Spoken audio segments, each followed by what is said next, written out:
On est arrivé ici, on nous a dit on ne va pas chercher ce que vous avez, on va juste faire en sorte que vous puissiez vivre, que vous, d'une certaine manière que tu puisses retourner dans le monde réel sans t'écrouler au bout de 2 secondes.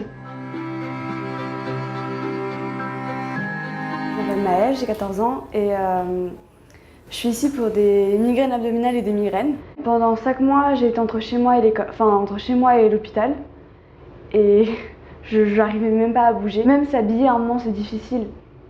C'est tout faire, je pouvais même pas manger toute seule. C'était très compliqué.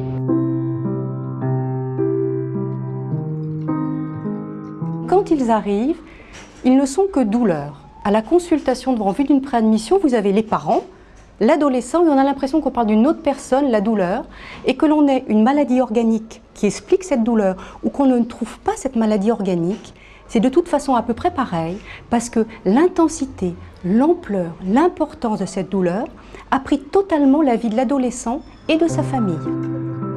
L'adolescence est vraiment une période difficile dans la vie.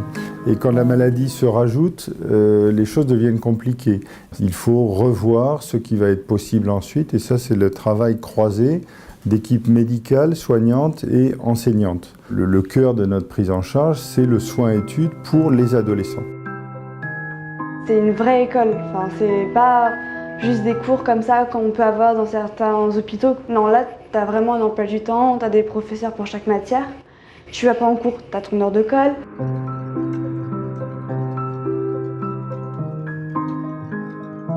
Chez les adolescents migraineux qui ont des très sévères migraines, qui ne peuvent plus aller en cours, qui ont très mal, le facteur déclenchant principal, c'est le stress scolaire. On va bien sûr traiter le facteur déclenchant, éviter qu'il arrive, et la relaxation profonde va lutter contre le stress. Donc effectivement, toutes les méthodes non médicamenteuses sont en plus sans effet secondaire et ont vraiment fait leur preuve. Ce sont des adolescents qui sont en plein changement physique et psychique, d'autant plus qu'ils sont atteints de maladies chroniques et hospitalisés et loin de leur famille. C'est pas évident pour eux. Donc au niveau de la distance relationnelle, on essaie d'être assez proche, donc on les tutoie et ils nous tutoient. Ah bah ça, clairement, on est avec des ados, hein. Enfin, malades ou pas malades. Il y a certaines choses sur lesquelles ils sont un peu bridés, mais dans leur relation avec les autres, quand on leur dit c'est interdit, évidemment qu'ils vont aller chercher la limite.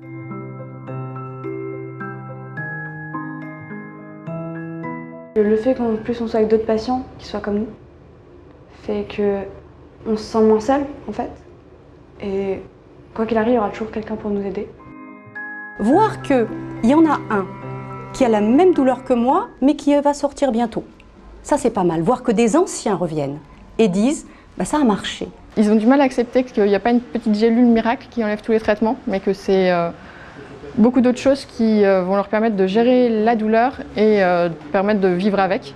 Et au début, ils ne nous croient pas en général, mais petit à petit, ils voient les changements et ils voient que c'est vrai, que ça marche. On leur propose tout un panel de soins hors médicaments, dont la kiné par exemple, l'ergothérapie, la relaxation. La relaxation, c'est un peu découvrir son corps, découvrir un corps aussi qui peut être apaisé. Il ne faut pas oublier que ce sont des ados qui, pour beaucoup, ont énormément de douleur. Je cherche ma position, la position qui va me permettre de me relâcher, de me reposer. La première chose, c'est déjà bien s'installer. Ensuite, ressentir le contact de son corps sur le matelas, les parties qui touchent, ce qui donne une espèce d'ancrage au corps. Et ensuite, la respiration. Le corps vit, le corps doit respirer. Et ensuite, les images. Et on part sur un bateau, au bord de la plage, ou dans une forêt.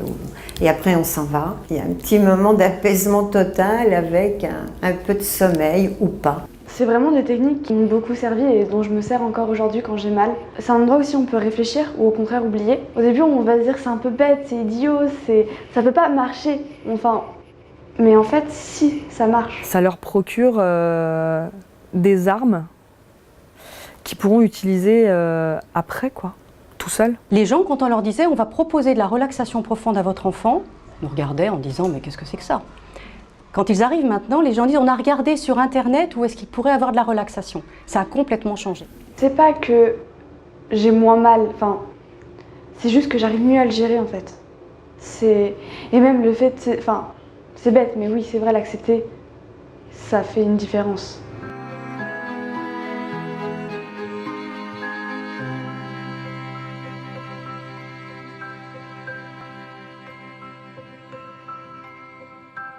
Thank you.